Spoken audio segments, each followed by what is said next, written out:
Audio Jungle.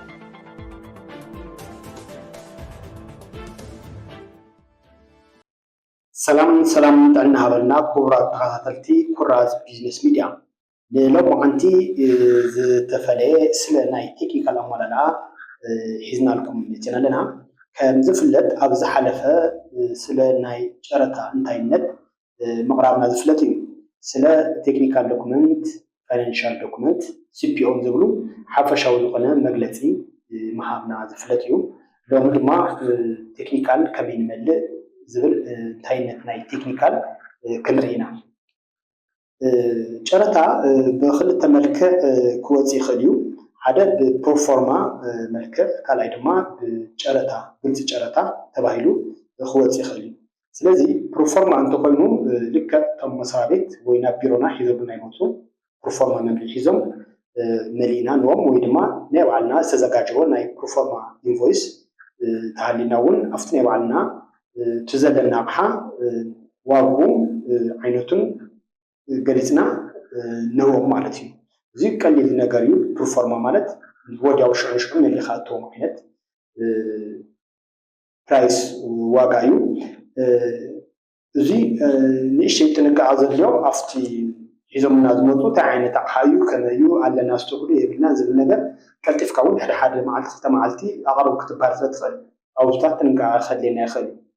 እቲ ካልኣይ ድማ ቴክኒካል ዶኩመንት ሰነድ ገዚእኻ ዝምላዕ ዓይነት ጨረታ እዩ። እዚ ድማ ናብ መስሪያ ቤት ከድና ሰነድ ንገዝእ 230 ሂብና ገዚእና ናብ ቢሮና ኣምፂና ተረጋጊእና እንመልኦ ዓይነት ጨረታ እዩ እና ኣብዚ መጀመርያ ልክዕ እታ ሰነድ ገዚእና ምስ መፀና ክንገብሮ ዝግበአና ነገር እንታይ እዩ፣ እቲ ዝገዛናዮ ሰነድ እንታይ ዓይነት ኣቕሓ እዩ ሒዙ ዘሎ ዝብል መጀመርያ ክንርኢ ኣለና።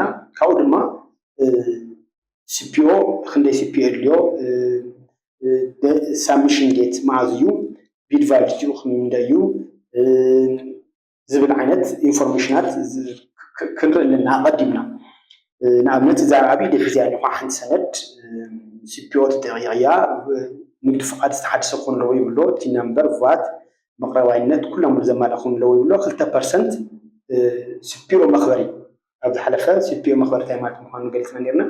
ሲፒኦ መኽበሪ 2% ትብለና ኣላ ፕላስ ፋይናንሻል እና ቴክኒካል ንበይኑ ተዓሽጉ ክቐርብ ኣለዎ ይብለና ኣሎ። ብተወሳኺ ድማ ኮፒ ድማ ክቐርብ ክኽእል እኒአዎ፣ ናይ ፋይናንሻል እና ናይ ቴክኒካል ኮፒ እውን ክትቐርቡ ክትክእሉ ኣለኩም ይብለና ኣሎ። ስለዚ 4 ዶኩመንት ከም ዘድሊ ይገልፅ ኣሎ ፕላስ ሲፒኦ ማለት እዩ። ምስ ሲፒኦ ድማ 5 ዝዕሸግ ክንቐርብ እኒአና ማለት እዩ። ተዘይኮይኑ ኣብዚ እንድሕር ኣጋጊና ገና እቲ ጨረታ ናተኸፈተ ናሃለየ እዮም ሪጀክት ዝገብሩና። ኣብዚ ምስሓሓት ይፍጠር እዩ። ንኣብነት ኮፒ እና ኦሪጂናል ኢሎም ገሊፆሞ ናሃለዩ፣ ንሕና ግን ኦሪጂናል ጥራሕ ሒዝና ተኸድና ኣውቶማቲክ ሪጀክት ኢና ንግበር። ፕላስ ሲፒኦና እውን ኣብ ፋይናንሻል እንድሕር መሊእቲናዮ ዓሽግናዮ እዚ እውን ኣውቶማቲክ ሪጀክት ኢና ንግበር። ስለዚ እዚኦም ብደንቢ ክንጥቀቐሎም ክንክእል እኒአና ማለት እዩ። ልክዕ እዚ ምስ ረኣና ቀጥታ ናብ ምንታይ ንኸይድ፣ ናብ ቢድ ዳታ ሽት ዝበሃል እኒኦ። ቢድ ዳታ ሽት ማለት ኦቨርኦል ሓፈሻዊ ናይቲ ጨረታ ኢንፎርሜሽን ዝሓዘ እዩ። ስለዚ ቢድ ዳታ ሽት መጀመርያ ቸክ ንገብር ሞ እንታይ የድልየና ቅድሚ ምጭናትናስ እዚ ጨረታ እዚ ክንጫረቶ ዓቕምና ድዩ ወይ ድማ እዚ ጨረታ እዚ እንታይ ዓይነት ክራይቴርያ እዩ ይድዮ ዘለዎ ዝብል ነገር ቅድሚ ናብ ቴክኒካል ምስራሕና ክነፃርዩ ዝግበአና ሓበሬታ እዩ ማለት እዩ። ስለዚ ቢድ ዳታ ሽትና ንርኢ ኣብዚ ኩሉ ነገር ይገልፅ ኣሎ። ስለቲ ኣቕሓ እንታይ ዓይነት ምዃኑ፣ ዴስክቶፕ ኤንድ ወርክ ስቴሽን ዴስክቶፕ ኮምፒውተር ምዃኑ፣ ኣድራሾኦም ናይቶም መስሪያ ቤት ይገልፅ ኣሎ። ክንደይ ዝኣክል ሲፒኦ ክነትሕዝ ከም ዘለና ይነግር ኣሎ። ከረንሲ እውን ኢትዮጵያን ብር ከም ዝኾነ ይገልፅ ኣሎ። ቢድ ሴኪሪቲ ወይ ድማ ጨረታ መኽበሪ ዝበልና ያው ዝሓለፈ 2% ይብሎ ወይ ብሲፒኦ ጋራንቲ ወይ ድማ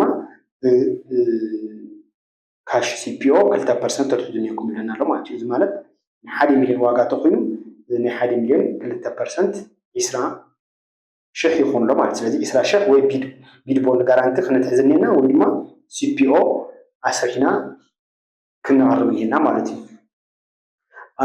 ኣብዚ ድማ ብጣዕሚ ክንጥንቀቆ ዝግበአና ቢድ ቫሊዲቲ ፔሪድ ዝበሃል እዩ። ቢድ ቫሊዲቲ ፔሪድ ማለት እዛ ጨረታ ነትዋለናስ ቫሊድ ኮይና ትጸንሐላ መዓልቲ ማለት እዩ ንኣብነት ኣብዚ በዓል ምጠቂሶም ኣለዉ 60 ካላንደር ደይስ ይብሎ ናይ 60 መዓልቲ ቫሊድ ኮይና ትጸንሐላ ማለት እዩ ድሕሪ 60 መዓልቲ ግን አንቫሊድ እያ ምክንያቱ ንሳቶም ኣየገድዱናን ንኣብነት ዋጋ ንድሕሪ ወሲኽና እሞ ዋጋ ዘይዋፅና እንድሕር ኮይኑ ድሕሪ 60 መዓልቲ ወይ ድሕሪ 2 ወርሒ ኣቕርቦት ኢሎምና ኣይነቕርብን ናይ ምባል መሰል እኒሀና ማለት እዩ ስለዚ ኣብዚኣ ቢድ ቫሊዲቲ ሓሲብና ኢና ዋጋና እውን ክንመልስ ዝግበአና ድሕሪ 2 ወርሒ ወይ ኣብ 2 ወርሒ ውሽጢ እንታይ ክፍጠር ይኽእል ዝብል ነገር ኣጋማሚትና ኢና ክንመልስ ዘለና ማለት እዩ ብኻሊእ ድማ ክንጥንቀቆ ዝግበአና ናምበር ኦፍ ኮፒ ኢለና ኣሎ ከም ጣዕንቱ ዘልክኹም ኦሪጂናል ኮይኑ ኮፒ ኮይኑ ክልተ ዝብሉ ኣለዉ እዮም ኣብዚ ግን ሓደ እዮም ዘለዉ ሓደ ኦሪጂናል ሓደ ኮፒ እዮም ዝብሉ ዘለዉ ማለት እዩ ኣብዚ ክንጥቀቕ ኣለና ከምዚ ዓይነት ነገራት